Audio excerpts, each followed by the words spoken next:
Hello everyone, welcome back to the lecture series. In the previous lecture, we discussed about the capitalism and its very essential institutional and behavioral elements. In the current lecture, we will be discussing about an important ingredient of capitalism that is said to be commodity. Coming to the definition of commodity, as everyone know, commodity is something or commodity is an object or product per se which has a tag of price or any exchange value per se.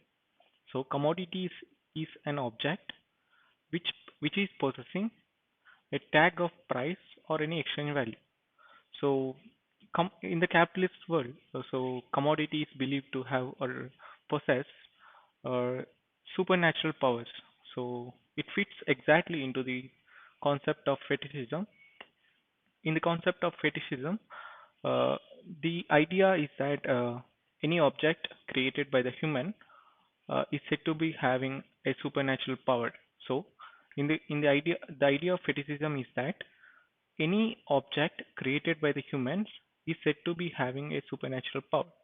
So that framework is exactly suitable to the commodity in the capitalist regime or capitalist framework. So in capitalism, commodity is nothing but it's a production or it's a product of human. So it's made by human is the first element, and it's said to be having a supernatural power. So commodity is very related to the fetishism, and commodity is viewed as a crown of or gel of the capitalism because the capitalism is all about commodity and all about exchange value, all about profits, which is derived from the excessive production or mass production per se. So let us get into the discussion. So before analyzing the commodity in deeper, we will dive a little deeper on the subject matter of quantitative and qualitative analysis, which is propounded by different ideologies such as Marx and in the mainstream economics by the mainstream economists like Adam Smith. So first coming to the quantitative analysis. So quantitative analysis is mainly propagated by the economists like or mainstream economists like Adam Smith. So the idea is very simple. So exchange or exchange value is highly tied with any technical factor. What is a technical factor? Technical factor or any technicalities are something which are directly involved in the process of production. Let us take division of labor. So division of labor is considered as the technical factors in the process of production. So division of labor is highly influences the exchange. So division of labor. What is division of labor? The labor is the labor is not divided here, but the work is divided among the laborers, such that the idea is that the division of labor increases the productivity of a labor or the production of the firm. So exchange is a technical fact. So exchange is highly determined by the technical factors such as division of labor. So an increased division of labor increases the exchange value of a commodity. So how it is possible that an increase in the division of labor increases the exchange value? So an increase in division takes place with the increasing of productivity. So why productivity has been increased with the division of labor? As the work has been distributed among the labor, they will try to work the same work over the years such that increasing their skills in doing that particular work. So because you are doing a particular work daily, so your skills or your skill speed will be increased in the time being in the from the time being. So an increased division of labor leads to an increase in productivity. An increase in productivity in directly leads to increasing in growth. So exchange and division of labor. So what is increasing growth? But increasing in exchange value also. So exchange and division of labor are placed on the tight relationship, are very tight, and so exchange and division of labor are very tight in the quantitative analysis because division of labor determines the exchange value. As division of labor is increases, the exchange value also increases, and it is also said to commodities commodity production is very human. So in the quantitative analysis propounded by the mainstream economists and Adam Smith are talk or are talking about the human nature of the commodity production. Why it is considered as very human, or it's only are and also considered as inevitable and universal. So commodity production or production for the purpose of exchange is considered very human and inevitable and universal in the human nature. Why it is considered? For that, Adam Smith gives an instance. Adam Smith says this. So, have you ever seen the dog exchange, so dog dealing with another dog, a fair deal, or dog exchanging one bone which is there, or dog exchanging a fair Sorry, let us reconsider that argument again. So, why commodity production is considered as very human and inevitable and universal in human? Because, so let us consider an instance. Let us consider two dogs. And have you ever seen that two dogs discussing about fair deal to exchange a bone? No, right? So, in this way, they consider the commodity production or production for the purpose of exchange is very inevitable and universal in the human beings. So they consider commodity production as very human and universal. See, in the discussion from the above points, it's very evident that we are talking mostly about quantitative relations. Why we are talking? What is quantitative relation actually is?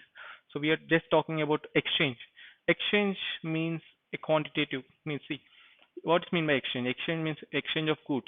So what we are just discussing about the exchange of goods, the final product, final process of distribution. That is, an exchange is taking place between the commodities. So we are just talking about quantitative, how much the exchange has been taking place, how an exchange will be influenced, how an exchange value will be increased, and how the productivity will be increased. So throughout the quantitative analysis, we just discussed how a quantitative how that how a quantitative will be affecting. So we are just discussing the quantitative relationship between the producers. So the problems in the quantitative analysis will be mostly quantitative. So we are just discussing about a quantitative relationship between the producers, then automatically the problems will be only mostly quantitative. What is quantitative problems? The problems in the exchange, the problems in exchange of magnitude of goods. So sorry, magnitude of commodities. How many commodities are exchanged? How many commodities are received in the return? So that's mostly quantitative problems arising due to quantitative analysis. This is mainly propagated by the mainstream economics like Adam Smith. Next, coming to the next slide, uh, we are going to discuss about qualitative analysis. So, we have discussed about quantitative analysis on the previous slide, which talks about the tight relationship between exchange value and the division of labor. So, in the current slide, we will take a perception of Karl Marx. So, qualitative analysis is highly derived from the analysis of Marx. So, quantitative analysis is highly indebted to the Marx analysis.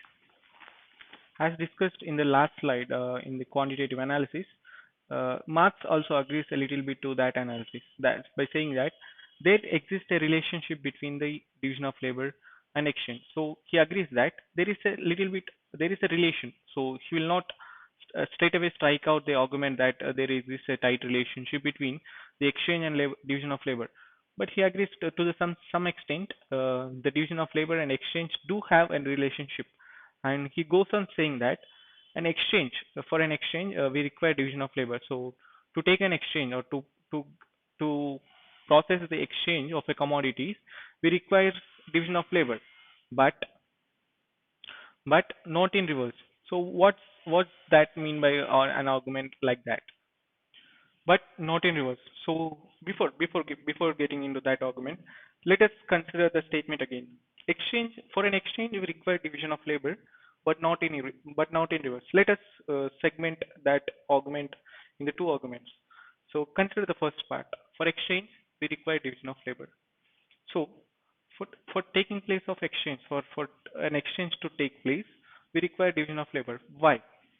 Because in an exchange process, in a competitive exchange process, everyone is aimed at reducing costs or increasing the productivity of labor in the aim of increasing the profits.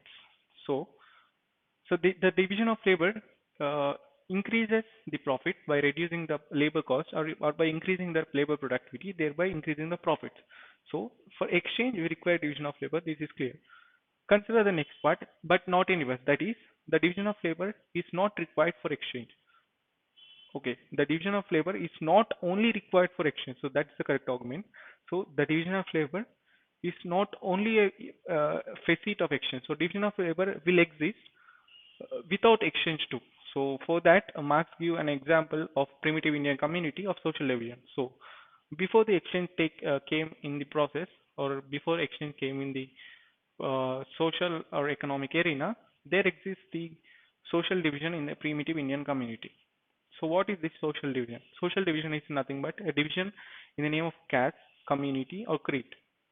So so he cites at the example of primitive Indian community where we have social division. So we got the point. So Marx says similar to the Marx says little bit argument little bit different. So in the quantitative analysis, we found that Adam Smith and mainstream economists will say that quantitative analysis in the quantitative analysis, the division of labor and exchange will have tight relationship.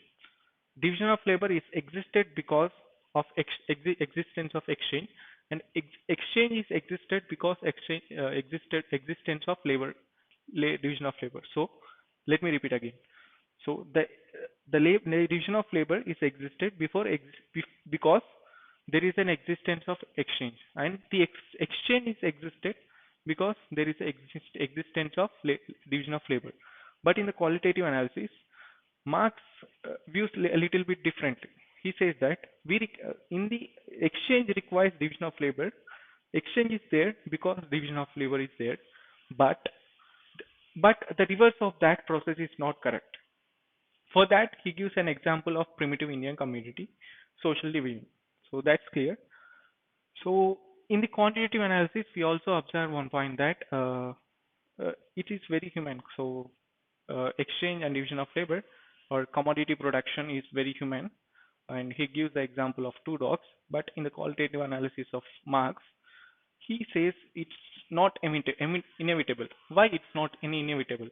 Marx argues that exchange or commodity production is a just one of the social evolution, or it's just one of the economic phenomena, or just it's one of the economic system which is very predominant in the contemporary age.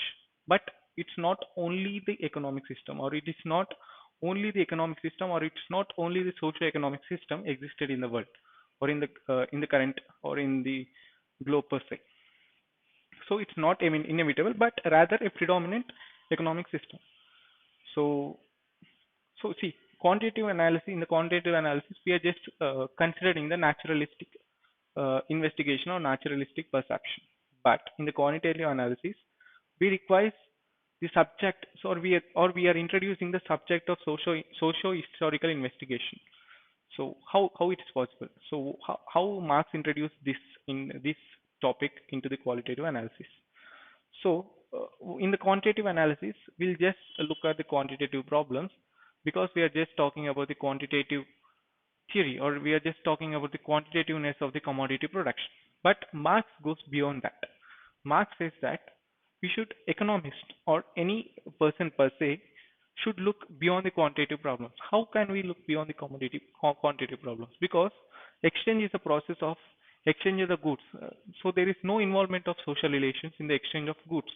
But Marx says that production will not take place in isolation. So every producer will produce a commodity thinking that another product, or any producer outside or in the market will produce other good which satisfies his cumulative wants. So see, in any human age, a man do not have only one particular want, or man do not have a single want which will get him ultimate satisfaction. So the wants are very diverse in nature. So social relations are also very diverse in the economic system. So he considers the problems beyond the quantitative and problems. So the problems beyond the quantitative problems by relating the commodity, not relating commodities, but by relating the producers. So he will introduce the concept of social relationships by looking at the phenomena beyond the commodity. So he is looking the phenomena beyond the commodity. That is, Marx is considering the producer's problem or the problems of the producers. So what is the problems of producers? See, in the quantitative analysis, the problems are very, very narrow and they are very quantitative in nature. But in the Marx analysis or in the quantitative analysis, the problems are very complex because we are analyzing the social relationship of the labors here or social relationship to the producers. So we are analyzing beyond the commodity and commodity production is just a predominant economic system. So, so by saying that, he's referring some historical argument. That is, there is existence of economic system which is not a commodity production. That's why he introduced that argument that subject of social historical investigation should also considered by the economists while studying any problem. So in the quantitative analysis, we will be having a problems which are beyond the commodity production. That is, there we will be having qualitative problems which are very complex than the quantitative problems, and they are very complex because we are analyzing the social relationships in the quantitative analysis. So with that analysis, with that two analysis in the mind, we'll just move forward to the concept of commodity. So let us start discussion on the commodity and its two different values. So this concept, the coming concepts will be focusing mostly on qualitative analysis given by the Marx because we are looking the perception of Marx on the concept of capitalism broadly. So we'll be considering qualitative analysis in the further analysis.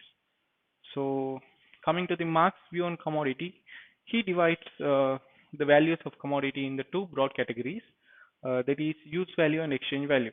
We'll take up both in very broad way in the coming slides.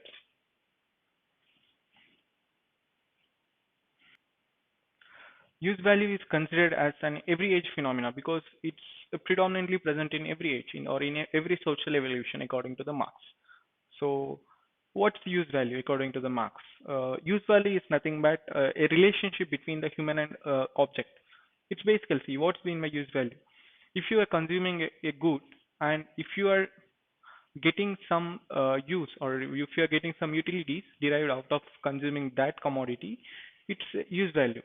So it's the relationship between the human and object. So if you are consuming a good or a commodity, who is consuming? The human. The human is consuming the good or object or commodity, and the utility deriving out of that is known as use value. So it's basically a relationship between the human and object. So what's mean by or so it is very contrary to the subject of political economy. What is political economy? Political economy is nothing but social science which studies or a social science which deals with the relationship of humans or social relationships. So in the political economy, the two commuters or the dialogue should be taken between or the any activity should be taken between the humans.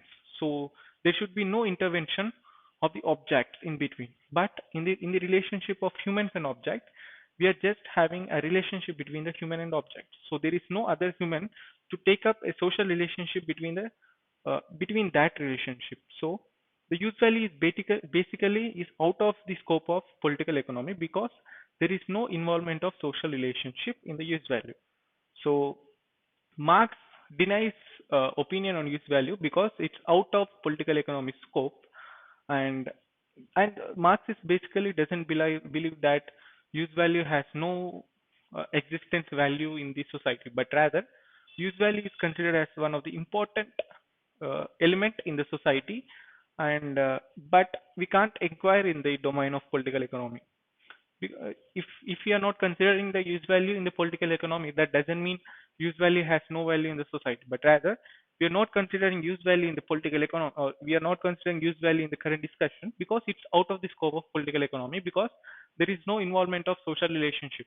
Basically, political economy studies about social relationship between humans. So, but in the use value, we are just talking about relationship between the human and object. So the concept of use value is out of the scope of political economy. So we are not discussing of the social use value here. So basically, we'll be having two values of commodity, that is use value, and then in the next left slide, we'll be discussing about exchange value. So coming to the exchange value, what is exchange value? Exchange value is nothing but possessing a value of exchange in relation to the other goods. So if you say there are two commodities, so there has been, see, if you consider, if you compare any two commodities, let's say you compare a laptop with a mobile or smartphone, the- there is there is a relationship between the two goods in the terms of price. So the price of laptop is very high in relationship with the price of smartphone. So there is a position, there is a possession of value in relationship. So value of a laptop is higher than the value of smartphone here. So in the exchange value, there will be a possessing of value in relationship with the other goods. So it also seems out of political economy. See, political economy deals with the social relationship. So here we are considering two objects. See, laptop and mobile are the two goods, or two objects, or two non-human objects, or non-human in nature. So how can we consider? So how can that comes under the scope of political economy is the question. So it seemed quantitative at first. So because we are analyzing two goods, two commodities, or two exchange values, so it's very quantitative in nature. So how come Marx converts it into the qualitative is very interesting aspect of this subject or discussion. So Marx replies that, so yes, we are considering two goods or two commodities in the discussion, but we should consider the persons who produced that commodities, because producers are not always, or are always not producing in the isolation, or producers are producing in the market. The producers are producing in mind that the other producers will produce other goods, thereby establishing the social relationship between the producers. Because the producer producing laptop should depend on the producer producing mobile phones for the smartphone or mobile phone, and the producer producing mobile phone should depend on the producer producing a laptop for purchasing of the laptop. So there will be an existence of social relationships. Hence, it comes under the scope of political economy. So exchange value comes under the scope of political economy, but use value will not come under the scope of political economy. So this is a broad analysis of topic of commodity, which is very important ingredient in the capitalism. So that's all the discussion on the commodity. So thank you.